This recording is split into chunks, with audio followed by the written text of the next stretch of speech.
তোমরা সবাই কেমন আছো? আশা করি ভীষণ ভালো আছো, আর আমিও ভীষণ ভালো আছি। তো রাজস্মৃতির লাইফস্টাইল চ্যানেলে তোমাদেরকে অনেক অনেক ভালোবাসা। তোমরা সকলে সুস্থ থেকো, ভালো থেকো, আর অনেক আনন্দ থেকো, আর আমার ভিডিওটা শেষ পর্যন্ত দেখতে থেকো। তো চলো, বেশি কথা না বলে ভিডিওটা স্টার্ট করা যাক। তো এখন হচ্ছে দুপুর হয়ে গেছে, প্রায় 5টা বাজছে। সকাল থেকে সেরকম টাইম পাইনি, কারণ আজকে হচ্ছে হনুমান জয়ন্তী। তো আমার বাড়িতে তো বাজরংবলী আছে। আমি আজ 5 বছর হয়ে গেল আমি পুজো করি। তো প্রত্যেক মঙ্গলবার পুজোটা আমি করি, চালিসা পড়ি। তো আজকে হচ্ছে হনুমান জয়ন্তী। আজকে তো একটু বেশি বেশি করে আজকে পুজোটা হলো। তো সকালবেলায় আমি স্নান টান করে পুজোটা যাক সেরে নিয়েছি। আর আমাদের এখানে পুজো হবে, অঞ্জলিও দিতে হবে। তো আমি উপোস আছি এখনও। আমার মুখ চুখ তো দেখে তোমরা বুঝতেই পারছো যে আমি উপোস করে আছি। তো আমি রেডি হয়ে তোমাদের সঙ্গে আবার দেখা করছি। তো আমি রেডি হয়ে আসছি। আর এখন পুরো 5টা বাজে, 6টা থেকে পুজো হওয়ার কথা আছে। তো আমাকে তো ওখানে পৌঁছতে হবে। তোমাদের দাদাভাই এখনও আসেনি, ও কাজে গেছে। তা আমি রেডি হতে হতে ও চলে আসবে। তো রেডি হয়ে তোমাদের সঙ্গে আবার দেখা করছি। তো ফ্রেন্ড, আমি পুরো রেডি। আর দেখো তোমাদের দাদাভাইও চলে এসেছে, ও রেডি হচ্ছে। তো আমিও পুরো রেডি হয়ে গেছি। এবার আমরা যাচ্ছি। যাওয়ার আগে আমি ডালাটা নিয়ে নেব। তো বাড়ির পুজো ছিল, সেই কারণে আমি আলপনা দিয়েছি। আর এদিকে আমার গরু সোনারা এখনও ঘুমায়নি, মা ওদেরকে ঘুম পাড়িয়ে দিবে। তো আমার বাজরংবলীর দেখো ওখানে পুজো করেছি। আমি এবার ডালা নিয়ে নেব। আর এদিকে গরমের জন্য তোমাদের দাদাভাই ঘরে একটা ফ্যানও লাগিয়ে দিয়েছে, পুচকু পাড়া। আমি এদিকে দেখো গোটা গোটা ফল ধুয়ে এটাতে মেটে সিঁদুর লাগিয়ে রেখে দিয়েছি। তো আমি রেডি হয়ে গেছি। এবার আমি এটা নিয়ে আর ধূপকাঠি নেব, আর আছে কাঁচা মিষ্টি। তো ওটা নিয়ে এবার ঠাকুরের কাছে যাবো। ডালাটা নিয়ে নিয়েছি, এবার আমি পুজোর দিকে যাই। আরম্ভ হয়ে গেছে, তো যাওয়া যাক। চলো চলো, হয়ে গেছে। দাদা ভাই রেডি আছে, দুজনে হোয়াইট করেছি।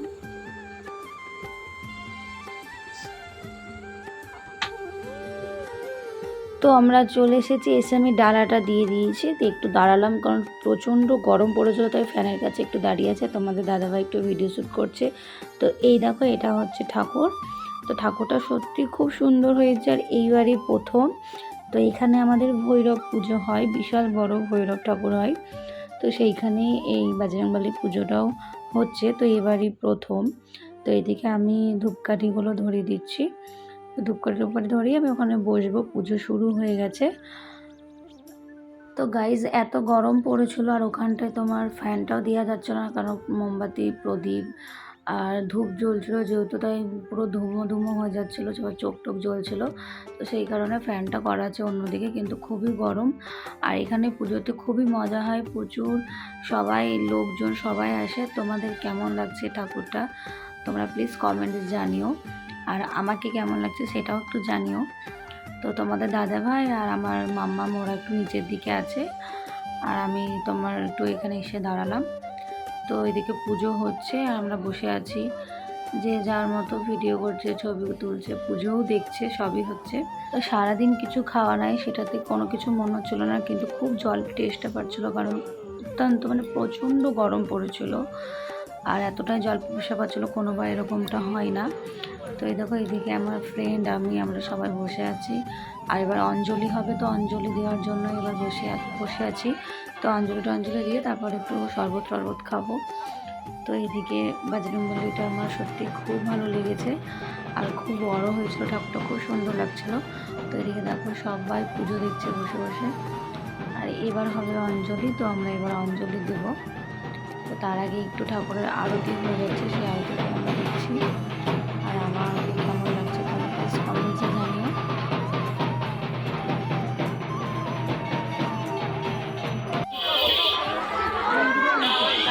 ভীষণ গরম, এত গরম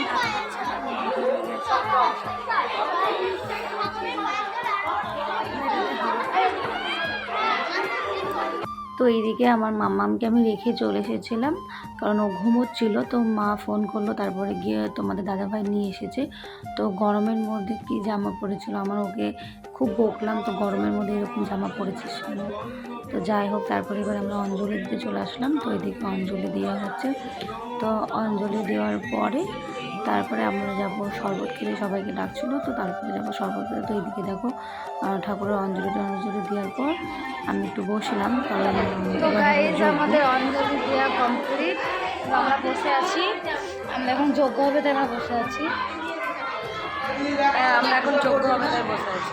অঙ্কিতা, তুই কিছু খেয়েছিস? না, আমি এখনো নিজেটা বসেছি, ওরা শরবত খেয়ে নিয়েছে, আমি এখন কিছু খাইনি, আমি আবার পুরোটাই মিথ্যে কথা, কারণ ও উপোস করেনি, উপোসটা হয়নি, ওদের কোনো কেউ মারা গেছে সেই কারণে উপোস করেনি।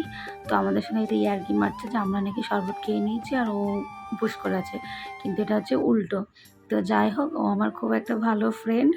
তো আমরা প্রায় ওখানে মানে যেখানে পুজোটা হচ্ছে পাশেই ওর বাড়ি, তো ওখানে তাই আমরা একটু আড্ডা মারছিলাম সবাই মিলে। এখানে ভোলা পুজো হয়, সেখানেই পুজোটা হচ্ছে। আমি দিয়ে দিয়েছি। তো অঞ্জলি দেওয়া হয়ে গেছে। তো তোমাদের দাদাভাই বললো যে আসো একটু শরবত খেয়ে যাও, এখানে শরবত দিচ্ছে। তো আমি চলে আসলাম একটু শরবত খেতে। তো শরবতটা খাওয়ার পরে মনে হচ্ছে যে একটু মানে শরীরটা যা একটু ভালো হলো, মানে এতটাই জল পিপাসা পেয়েছিল। তো পুজো টুজো কমপ্লিট, এবার যাচ্ছি বাড়ি। যজ্ঞ টজ্ঞ সব হয়ে গেছে, বাড়ি যাচ্ছি। বাড়ি গিয়ে দেখো এসে মাম্মাম বলছে যে মা আমাকে প্রসাদ দাও। তো তোমাদের দাদাভাই বললো তুমি একটু আগে প্রসাদ মুখে দাও। এখন বাজে প্রায় রাত 11টা বেজে গেছে। আর এদিকে আমার ঠাকুরঘরের লাইট বন্ধ, কারণ হচ্ছে আমার গরু সোনারা সবাই ঘুমিয়ে পড়েছে, সেই কারণে লাইটটা জ্বালালাম না। তো আমি এদিকে এবার সবাইকে প্রসাদটা দিচ্ছি। তোমাদের দাদাভাই আর মা এদিকে তোমার রান্না করা হয়ে গেছে। এদিকে আমি তো আর কিছু খাবো না, আজকে প্রসাদই খেয়ে নেব। তো আমি প্রসাদ খেতে বসে গেছি।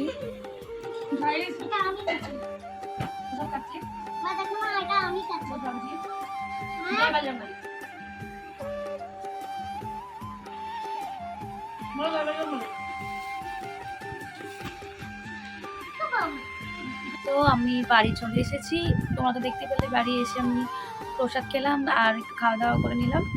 তো খাওয়া দাওয়া করা হয়ে গেছে, এবার আমি ঘুমাতে যাব। তো এখন 11:30 বাজে, তো একটু ঘুমাতে হবে এবার, কারণ সারাদিন উপোস করেছিলাম, সেটা তো কোনো বড় ব্যাপার না। তোমার কষ্টটা হচ্ছে যেহেতু খুব গরম পড়েছিল আর অত্যন্ত জল পিপাসা পাচ্ছিল, খুব জল পিপাসা পাচ্ছিল। তো চলো, ভিডিওটা আর আমি বেশি বড় করব না। আমার ভিডিওটা যদি তোমাদের ভালো লেগে থাকে তাহলে লাইক, কমেন্ট, শেয়ার অ্যান্ড চ্যানেলটাকে সাবস্ক্রাইব করে দিও। আর তোমরা সবাই সুস্থ থেকো, ভালো থেকো, হ্যাপি থেকো, অনেক অনেক আনন্দ থেকো। আর আমার ভিডিওটা প্রথম থেকে শেষ পর্যন্ত দেখার জন্য তোমাদের অনেক অনেক অনেক ধন্যবাদ। হবে তোমাদের সাথে নেক্সট কোনো ভিডিও নিয়ে। চলো, bye bye, tata, good night, সবাই ভালো থেকো, সুস্থ থেকো।